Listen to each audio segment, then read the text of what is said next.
मकर संक्रांति आने वाली थी और गांव के सभी बच्चे पतंग उड़ा रहे थे, सिर्फ अंजलि की तीनों बेटियों को छोड़कर। वो बस बैठकर आसमान की ओर देखती थी और कभी कभी खुशी से चिल्ला उठती थी, अरे वो देख, पतंग कट के जा रही है, चल लूटते हैं। और तीनों पतंग के पीछे दौड़ते थे, लेकिन हर बार कोई और पतंग को लूट कर ले जाता था और राधा को ताना मार कर जाता था। ये सब तुम लोगों की बस की बात नहीं है, भागो यहाँ से। ए राजू, हमसे ऊंची आवाज में बात मत कर, समझा ना? क्या कर लेगी? औकात तो नहीं है तेरे बाप की, मुझसे बहस मत कर, नहीं तो पापा को बोल के तेरे पापा का तनख्वाह बंद करवा दूंगा, भूखे मर जाएगी, समझी? राधा के पिता रमेश राजू के घर पर नौकर का काम करते थे। राजू के पिता गांव के सबसे अमीर आदमी थे। उनका नाम हरिहर था। हरिहर रमेश से बहुत काम करवाता था, जूता तक साफ करवाता था और बदले में चुल्लू भर पैसे देता था। उन पैसों से किसी तरह बस रमेश का घर चल जाता था। अंजलि 3 लड़कियों की माँ थी और फिर से माँ बनने वाली थी। पेट में बच्चा लेकर उसे भी लोगों के घर पर काम करना पड़ता था। पूरा परिवार राम जी का भक्त था, खासकर अंजलि। अंजलि तो दिन रात राम जी को ही बुलाती रहती थी।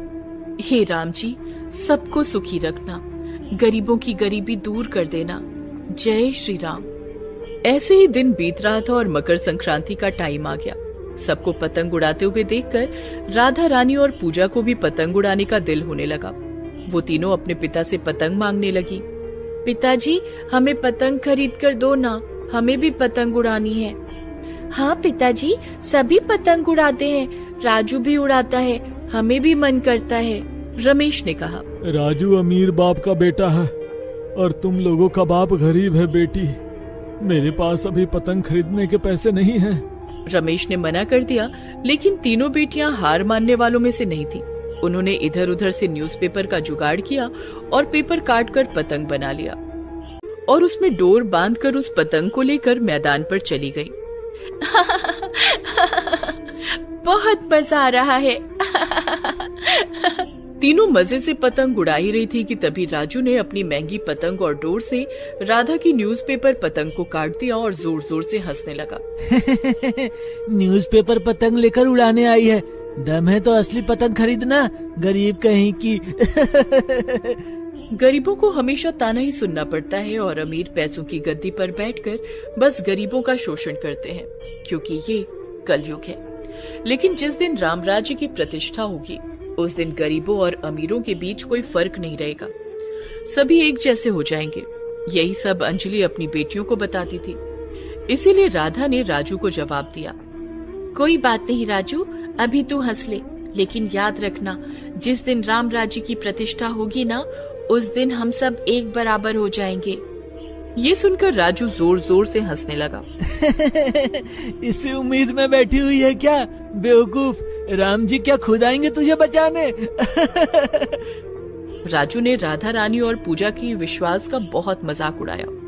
राजू ने घर जाकर अपने पिता को ये बात बताई तो हरिहर भी हंसने लगा। ये सब गरीब लोग इसी उम्मीद में बैठे हुए हैं।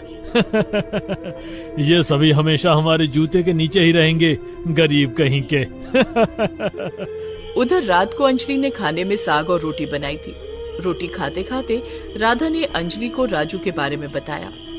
पता है माँ, राजू ने आज हमारी आस्था का मजाक उड़ाया है। कोई बात नहीं बेटी, मजाक उड़ाने दे, जब राम लला आएंगे तब किसी को नहीं छोड़ेंगे। कुछ ही दिनों में अयोध्या में राम मंदिर की सूचना होने वाली है।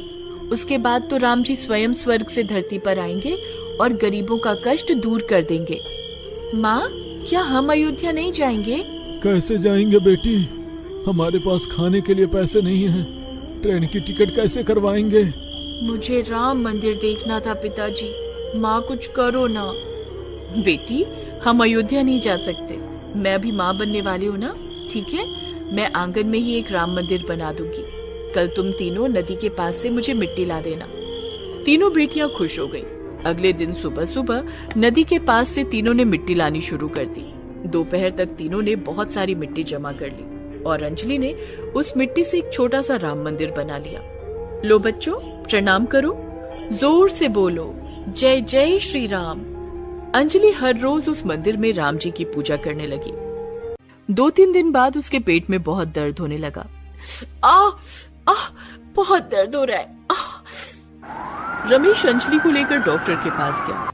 डॉक्टर ने कहा, डिलीवरी का समय आ गया है, किसी भी दिन डिलीवरी हो सकती है, लेकिन उसके लिए कम से कम 50,000 रुपए की जरूरत है। 50,000 रुपए? इतने पैसे मैं कहां से लाऊंगा? देखिए रमेश जी, पहले पैसे देने होंगे, उसके बाद ही डिलीवरी होगी। रमेश मुश्किल में पड़ गया। वो हरिहर के पास पैसे उधार मांगने के लिए गया। 50,000 रुपए उधार दे दीजिए साहब, मेरी पत्नी माँ बनने वाली है, पैसे नहीं देंगे तो अस्पताल में डिलीवरी नहीं होगी। हाँ तो क्या हो जाएगा, फालतू में बच्चा पैदा कर रही है, धरती पर बोझ बढ़ा रही है और कुछ नहीं। 50,000 रुपए कभी एक साथ देखा है तू? भाग यहाँ से, एक भी रुपया नहीं मिलेंगे। हरिहर ने पैसा नहीं दिया। वो नहीं चाहता था कि अंजलि एक तंदुरुस्त बच्चे को जन्म दे, लेकिन दर्द से तड़पते हुए अंजलि राम जी को बुला रही थी और उसकी पुकार स्वर्गलोक तक पहुंच भी रही थी। राम जी और सीता मैया स्वर्ग में एक साथ बैठे हुए थे। सीता मैया ने राम जी से कहा, हे प्रभु, आपकी भक्त आपको याद कर रही है, वो मुश्किल में है, आप उसकी मदद करेंगे? करूंगा सीते, मैं कल धरती पर जाऊंगा, तुम चिंता मत करो सीते। अगले दिन मकर संक्रांति थी। अंजलि के पेट में दर्द था, लेकिन वो चिंता में थी। कल मकर संक्रांति है, कल तो कुछ मीठा बनाना पड़ेगा, लेकिन घर में कुछ नहीं है। कोई बात नहीं माँ, आपको भी आराम की जरूरत है, आप आराम कीजिए। अगले दिन सुबह होते ही राधा रानी और पूजा घर से निकल गई। अंजलि काम नहीं कर सकती थी।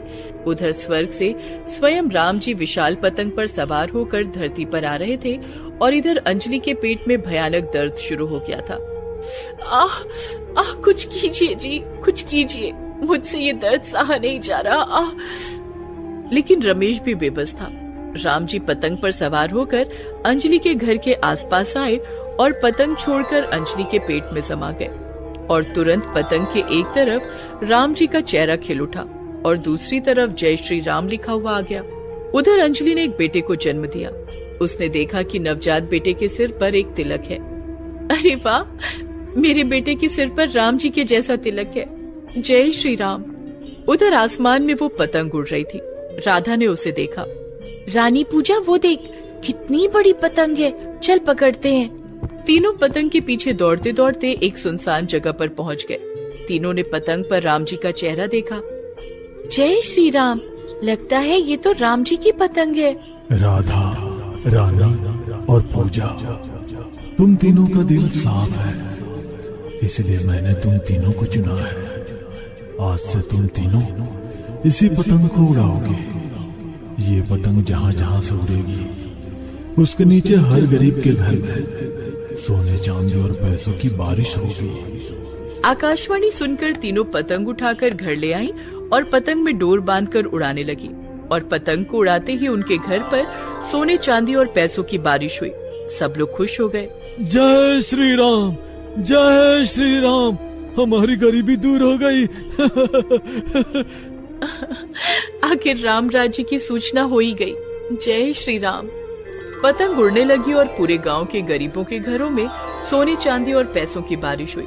सब लोग अमीर बन गए और यही बात हरिहर से हजम नहीं हुई। ये तो जादुई पतंग है, इसकी वजह से गरीब लोग अमीर बन रहे हैं। अगर सब लोग अमीर बन गए तो हमारे लिए काम कौन करेगा, मुझे सलाम कौन करेगा? नहीं, मुझे ये पतंग काटना होगा। हरिहर कैंची से पतंग की डोर काटने के लिए गया, लेकिन पतंग की डोर से उसे इलेक्ट्रिक शॉक लगा। हरिहर बार बार कोशिश करने लगा और उसे बार बार इलेक्ट्रिक शॉक लगने लगा। नहीं, ऐसा नहीं होगा, मुझे इसे जड़ से मिटाना होगा। मैं रमेश और उसके परिवार को मार दूंगा। हरिहर बंदूक लेकर रमेश के घर पर चला आया और गोली चलाने लगा। रमेश और बाकी सभी डर गए, लेकिन तभी एक चमत्कार हुआ। अंजलि का बेटा उठ गया और उसके अंदर से स्वयं राम जी बाहर आए। हरिहर, तेरे पाप का घड़ा भर गया है, अब और नहीं। ये बोलकर राम जी ने हरिहर को भस्म कर दिया। ये देखकर उसका बेटा राजू भाग गया।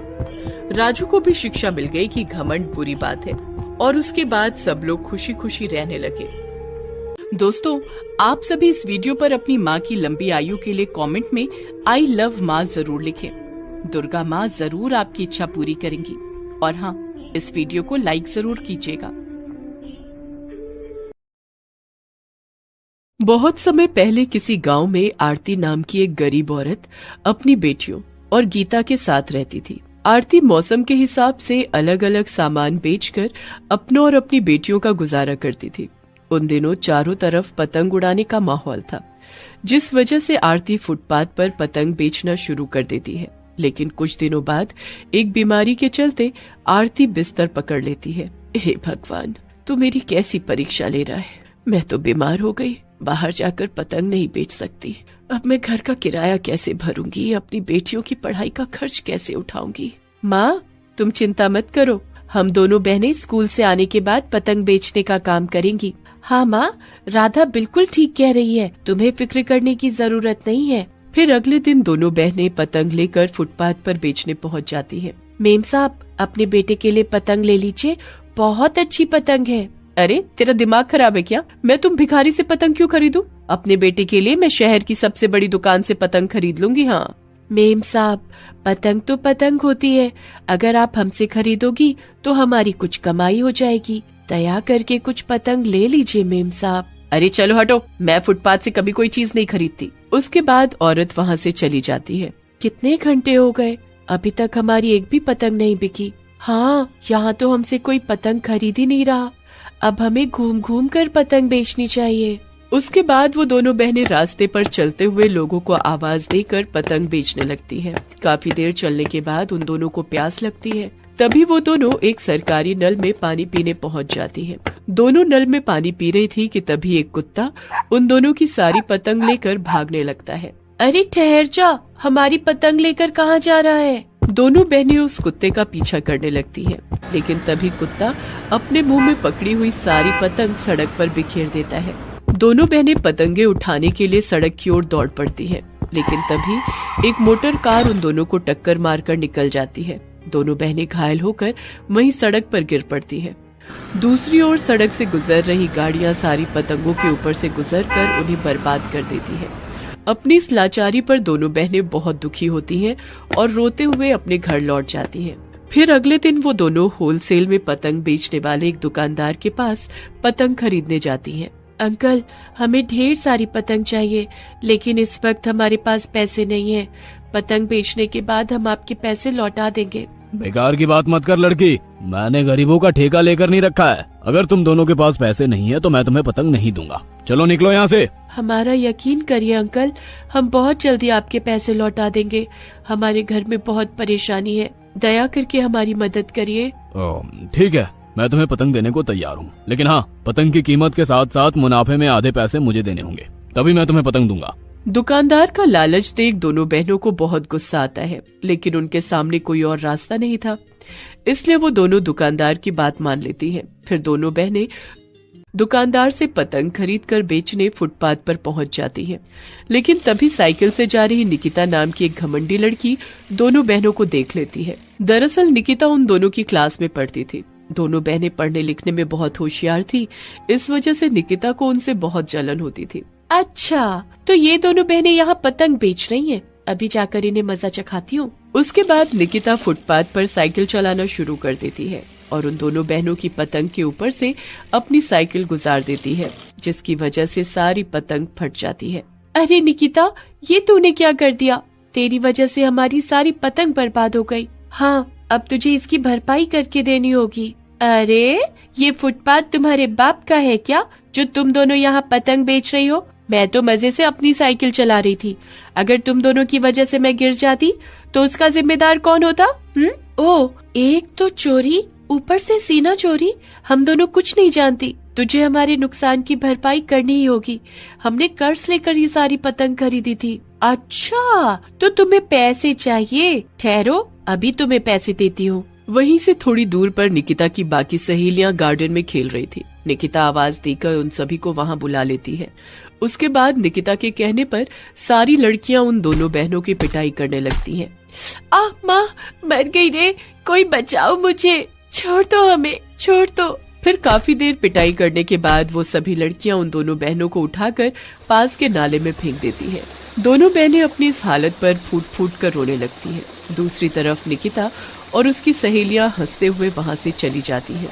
फिर अगले दिन वो दुकान वाला दोनों बहनों के घर अपने पैसे मांगने पहुंच जाता है।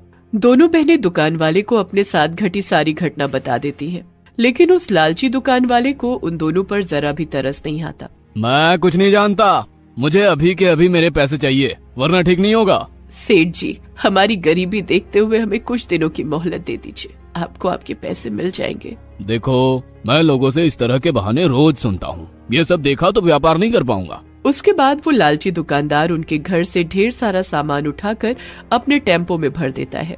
अब ये सामान बेचकर मेरे नुकसान की भरपाई हो जाएंगे। इस तरह वो लालची दुकानदार सामान लेकर वहाँ से चला जाता है। दूसरी तरफ आरती और उसकी बेटियां कुछ नहीं कर पाती। फिर अगले दिन वो दोनों काम ढूंढने बाजार में घूम रही थी। वहीं दूसरी तरफ एक अमीर आदमी अपने घर की छत पर पतंग उड़ा रहा था। तभी उसकी पतंग सड़क पर चल रही गाय के गले में फंस जाती है।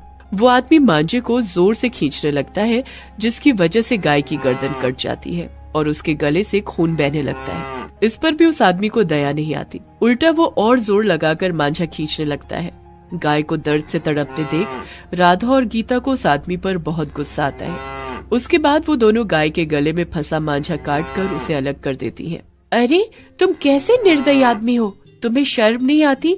तुम्हारी वजह से इस मासूम गाय के गले में मांझा फंसकर खून बहने लगा और तुम जोर लगाकर मांझा खींच रहे हो।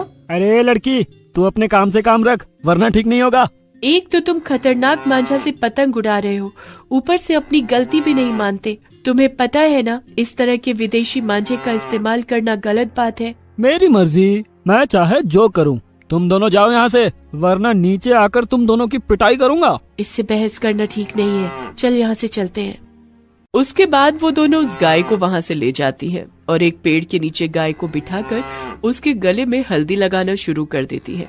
लेकिन अगले ही पल वहाँ पर एक तेज रोशनी होती है, जिसके साथ उस गाय के गले का जख्म ठीक हो जाता है। तुम दोनों ने बुरे वक्त में मेरी सहायता की है, सच में तुम दोनों बहुत ही दयालु हो। गाय को बात करते देख दोनों बहनों के आश्चर्य का ठिकाना नहीं रहता। फिर गाय उन्हें बताती है कि वो जादुई दुनिया से आई हुई एक जादुई गाय है। फिर वो जादुई गाय उन दोनों के साथ उनके घर की ओर चल देती है। घर पहुंचने पर जादुई गाय देखती है कि मकान मालिक आरती को पैसों के लिए भला बुरा कह रहा है। मेरी बात कान खोलकर सुन ले आरती, अगर मुझे 1 हफ्ते के अंदर किराया नहीं मिला तो मैं तुझे और तेरी लकड़ियों को उठाकर घर के बाहर फेंक दूंगा, समझ गई ना? इस तरह धमकी देकर मकान मालिक वहाँ से चला जाता है। तुम दोनों के घर की आर्थिक हालत बहुत खराब है, मैं तुम दोनों की मदद करना चाहती हूँ, लेकिन मैं चाहकर भी पैसे प्रकट नहीं कर सकती। लेकिन अगर तुम चाहो तो मैं तुम्हारी पसंद की कोई चीज तुम्हें दे सकती हूँ। मेरे पास एक अच्छा उपाय है। कल हमारे इलाके में पतंग उड़ाने की प्रतियोगिता होने वाली है। अगर हमें एक विशाल पतंग मिल जाए तो हम दोनों आराम से उस प्रतियोगिता में जीत सकती हैं। हाँ, इस मामले में मैं तुम्हारी मदद कर सकती हूँ। फिर गाय के कहने पर दोनों बहनें ढेर सारे आम के पत्ते तोड़कर उसके सामने रख देती हैं। अगले ही पल जादुई गाय अपनी आंखों से एक चमकदार रोशनी छोड़ना शुरू कर देती है। देखते ही देखते वो सारे पत्ते आपस में जुड़कर एक विशाल पतंग का रूप धारण कर लेते हैं। पत्तों से बनी उस अनोखी विशाल पतंग को देख दोनों बहनों के आश्चर्य का ठिकाना नहीं रहता। उसके बाद गाय उनके पास मौजूद मांझे को जादुई मांझे में बदल देती है। फिर अगले दिन वो दोनों पहले अपनी विशाल पतंग लेकर प्रतियोगिता में हिस्सा लेने पहुंच जाती हैं। चलो अब पतंग उड़ाने की प्रतियोगिता शुरू की जाए। सभी प्रतियोगी फिर आसमान में पतंग उड़ाना शुरू कर देते हैं। देखते ही देखते राधा और गीता दूसरों की पतंगों को काटकर नीचे गिराने लगती है। ये देख वहाँ मौजूद सभी लोगों को बड़ी हैरानी होती है। तभी वो घमंडी आदमी चिढ़कर कहता है, अरे ये क्या, इन दोनों बहनों ने तो आसानी से मेरे मजबूत विदेशी मांझे को काट दिया। आखिर इनके मांझे में ऐसी क्या खास बात है? तभी राधा अपनी जादुई पतंग को उस घमंडी आदमी की ओर मोड़ देती है। अगले ही पल वो आदमी पतंग के साथ चिपककर हवा में उड़ने लगता है। अरे बचाओ बचाओ, कोई बचाओ! अरे मुझे ऊंचाई से बहुत डर लगता है, कोई मुझे नीचे उतारो। बोल, आज के बाद कभी खतरनाक विदेशी मांझे का इस्तेमाल करेगा? नहीं नहीं, मैं कभी जिंदगी में पतंग नहीं उड़ाऊंगा, दया करके मुझे नीचे उतार दो। ये सारी घटना देख वहाँ मौजूद सभी लोग खुश होकर तालियां बजाने लगते हैं। उसके बाद में दोनों बहनें उस आदमी को नीचे उतार देती हैं। शाबाश, तुम दोनों पतंग उड़ाने में बहुत माहिर हो। साथ ही तुम्हारी वजह से लोगों को विदेशी मांझा इस्तेमाल न करने की हिदायत भी मिल गई है। मैं तुम दोनों को इस प्रतियोगिता की विजेता घोषित करती हूँ। ये रहा तुम्हारा इनाम। फिर महारानी उन दोनों बहनों को पूरे 5 लाख रुपए का नगद पुरस्कार दे देती है। इस तरह से ढेर सारे पैसे मिलने से उन दोनों बहनों की गरीबी दूर हो जाती है और वो दोनों बच्चों के खिलौने बेचने का व्यापार शुरू करके अपनी माँ के साथ हंसी खुशी जीवन जीने लगती हैं। दोस्तों, आप हमारे चैनल को जरूर सब्सक्राइब करें